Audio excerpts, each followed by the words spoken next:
Hi friends, today I'm going to show you how to do a pour painting with a really cool marbled shatter effect using water instead of pour medium. So this is a great option if you either ran out of pour medium, never even thought to buy pour medium, or don't have the budget for pour medium, but you have some acrylic paints. So what you can already see I'm doing is adding my four main colors to these little Dixie cups. And you can see I accidentally missed the cup on that one because my paint was clogged. So it's also important to see kind of in my setup, you see I have a tray that has about an inch of clearance, that hot pink tray. And that is super important, especially when using water instead of pour medium, because it really is going to flow right off your canvas, and you definitely need a tray to collect that. You can see I also grabbed some vinyl gloves.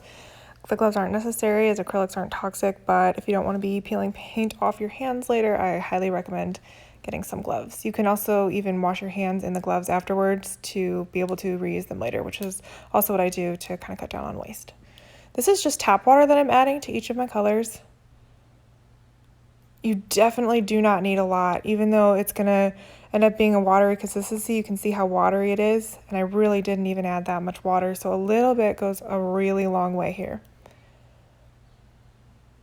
Especially on the blues, you can see when I scrape the popsicle stick on the ends of the colors, you can see about what consistency it is dripping down the sides. And for getting a really marbled effect, you're going to want it to be about that consistency. You also see I use the same popsicle stick for all my colors.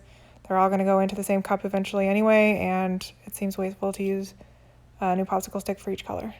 Now I've got a bigger solo cup sized cup that I'm dumping all these into, and I had about 2 times as much white paint as the other colors, and there's not any specific order that you have to do. Keep in mind you will be putting the cup with the paint that's on the bottom of the cup that you pour in first is what's going to end up on top when you're completely flipping it, but it's all going to be kind of a big jumbled mess anyway, which is the point. You can also see that I used 2 cups here because the wooden frame of my canvas doesn't go through the center. So if I had only used 1 cup, it would have just poked through and then all the paint would flow off, but not in the way I wanted to. So you can see here why it's really important to have a tray underneath wherever you're painting. This is what makes it really difficult to do giant pour paintings, but little paintings like this are pretty easy to contain.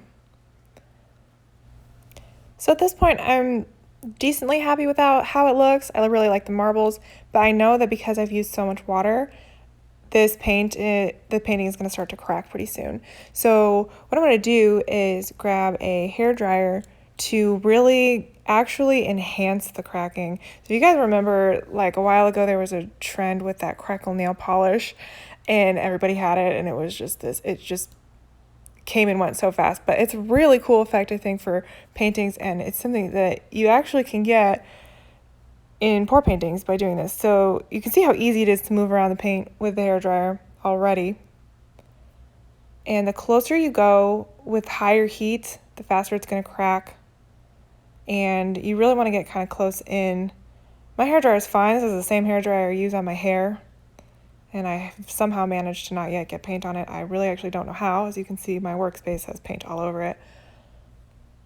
But you can definitely see how it's creating a cracked effect, and I love it. I think it looks so cool. And it's actually an advantage of using water, which is cheaper than pour medium. I definitely lost a lot of pink along the way. That's one of the fun or stressful parts about pour painting, is you don't actually know exactly how it's going to turn out, but I choose to see that as a really fun aspect. I hope you do too. Thank you guys so much for watching my video. If you liked it, please click the like button and subscribe to my channel, and I hope you guys are having a great week.